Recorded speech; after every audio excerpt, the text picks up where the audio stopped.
各位馬迷朋友，我係馬仔秘書琪琪。今次星期三第四場跑馬地草地賽道1200米第四班賽馬資料綜合數據分析最高機率的3隻馬。2號酷霸王負磅132中等偏輕騎師蔡明紹練馬師姚本輝成績穩定，檔位中段位置，利於戰術發揮。配備榜係涉帶，可能有助穩定呼吸，近績持續進步，騎練組合可靠，中段檔位戰術靈活。第二隻4號有德營，負磅128比較輕磅，騎師霍宏星練馬師丁冠豪近期表現亮眼，檔位一最內欄，利於搶佔有利位置。配備羊毛面箍同埋涉帶，可能改善專注力。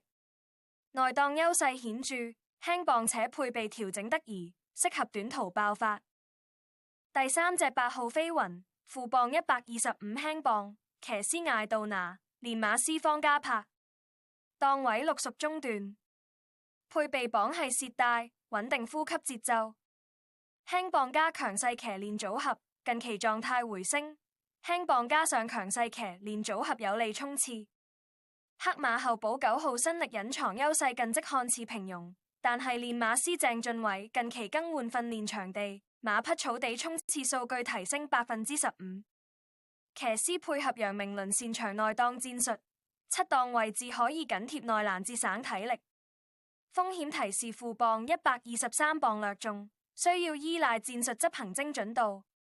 最後提馬迷，賽馬是數據與運氣的藝術，無論結果如何，謹記理性投注，享受賽事。記得讚我啊！下次再見。